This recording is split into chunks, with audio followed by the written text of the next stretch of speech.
What if all those hours you've spent gaming weren't just for fun? What if they were accidentally training you to command the deadliest weapons on the planet? Sounds like a movie plot, right? Except it's not. This is the real, insane glow-up of the soldier. And trust me, it gets wild. For most of history, the formula for a perfect soldier was pretty straightforward. Be an absolute unit. We're talking a mountain of muscle and a whole lot of courage. Think of a Roman legionary. They trained for 25 years just to become a walking, breathing weapon. Or a samurai, whose entire life was the art of the sword. The battlefield was intimate, personal, and unbelievably brutal. Every move was a split-second, life or death decision. Your main skill? Pushing your body to its absolute limit, using the only tool that mattered, yourself. But that era of muscle and steel couldn't last forever, because then came gunpowder. And suddenly, the whole game changed. All that strength, all that training, it meant nothing if a peasant with a musket could take you out from 50 meters away. The battlefield literally blew wide open. Skill wasn't about raw power anymore. It was about aim, strategy, and staying hidden. And then, things got even crazier with the machines.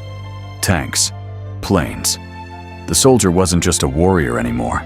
They became an operator, a mechanic, a tiny cog in a giant, faceless war machine.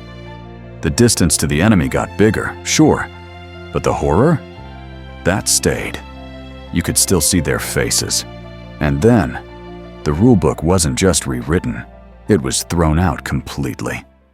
This is the final leap, the one that untethered the soldier from the battlefield for good. Say hello to the drone. Now, take a good look at this controller. Look familiar? Yeah, it's pretty much a souped-up Xbox controller. I'm not even kidding. The person flying a multi-million-dollar Reaper drone could be sitting in an air-conditioned room in Nevada, while the drone is on the other side of the planet. And here's where it gets really weird. The skills are almost a one-to-one match. Hand-eye coordination? Check spotting patterns from a weird top-down view? Check making insane, high-stakes decisions in a fraction of a second? Double check. The US Air Force has said it themselves. Gamers make fantastic drone pilots. They just get it intuitively. The soldier is no longer a warrior. They're not even an operator anymore. They've become a player. But this isn't a game you can just quit. And it has a very dark side. Think about it.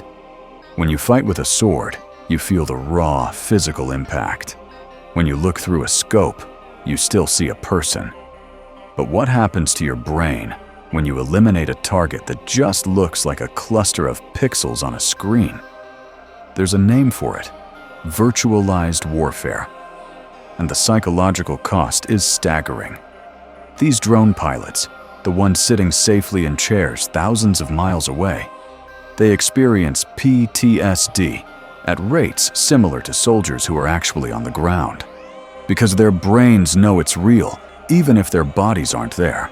The game is real, and so are the consequences. This evolution isn't just about tech. It's about what happens when you push the human mind into a place it was never designed to go. So, from steel swords to silicon chips, the soldier became a ghost in the machine. It makes you wonder, what's next? Are soldiers making their own decisions? Wars fought entirely by algorithms? The game is definitely not over. Hit that subscribe button. The next evolution is coming.